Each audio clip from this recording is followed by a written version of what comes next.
हे बघा आपण आता पनीर चिली बनवून घेतलेलं आहे. आता हे बघा आज आपण पनीर चिली बनवणार आहोत. त्याच्यासाठी मी हे पनीर घेतलं एवढं.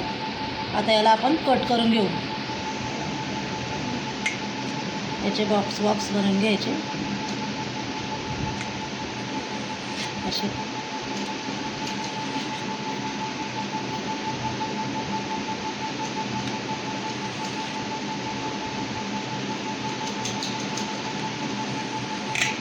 असे बॉक्स बनवले मी. आता याला आपण काश्मीरी मिरची पावडर, काळी मिरी, मीठ आणि कॉर्नफ्लॉवर लावून याला आता हे करून घेऊ.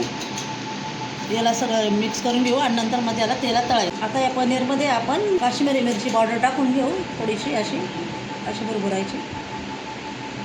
त्याला लागली पाहिजे पूर्ण. आणि आता थोडंसं मीठ टाकून घेऊ आपण.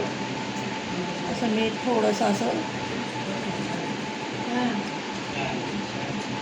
याच्यामध्ये आपण कॉर्नफ्लॉवर टाकून घेऊ. कॉर्नफ्लॉवर टाकायचं थोडंसं. याला सगळ्याला असं चोळून घ्यायचं. पूर्ण याला लागलं पाहिजे पनीरला. हे बघा मी कढई तापायला ठेवली. त्याच्यामध्ये तेल गरम केले. तुम्ही पाहिजे बटर वगैरे टाकू शकता. आता याच्यामध्ये आपण पनीर टाकून चांगलं फ्राय करून घ्यायचं. त्याला आपण काळी मिरी नव्हती म्हणून मी नाही टाकली. तुम्ही पाहिजे काळी मिरी पण टाका.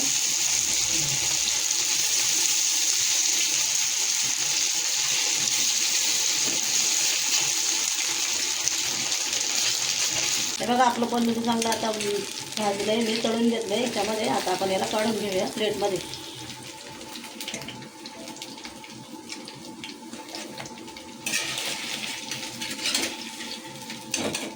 त्या वाटीमध्ये आपण एक सगळे सॉस वतून घेऊया. आता रेड चिली वतू आपण. ही रेड चिली आहे. हे बघा ती थोडंसं टाकूया आपण.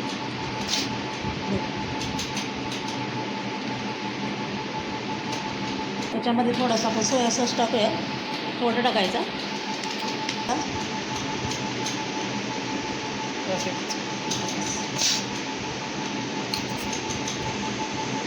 एक चमचा टोमॅटो केचप टाकूया. आता याला आपण चांगलं मिक्स करून घेऊया. हे बाबा एक शिमला मिरची कट करून घेतली आहे मी. आणि एक कांदा कट करून घेतला. लसूण आणि हिरवी मिरची. अद्रक नव्हतं, अद्रक नाही घेतलं मी. तुम्ही अद्रक पण टाका. आता तेल गरम करायला ठेवलंय मी. पनीर तळले त्याच कढईमध्ये बनवणार आहे मी. तर याच्यामध्ये आपण लसूण टाकून घेऊ.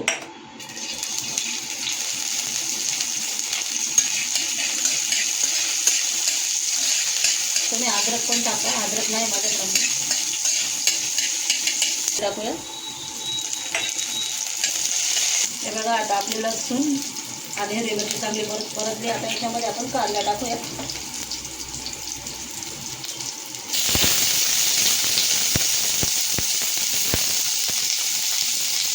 कांदा टाकून घेऊ आपण.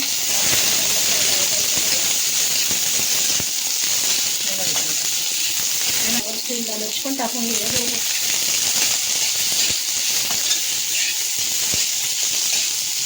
आता आपला कांदा आणि चांगलं परतून झालं. शिमला मिरची. आता याच्यात आपण ते सॉस मिक्स केले ते टाकून घेऊया.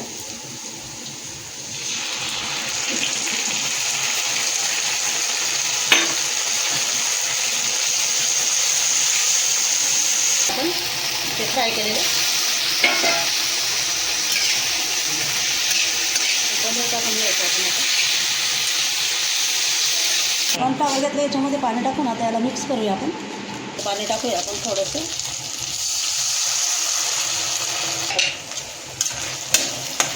आता चवीनुसार आपण मीठ टाकूया. चवीनुसार मीठ टाकून घेऊ आपण. आता पहिले मीठ टाकले आपण थोडंसं.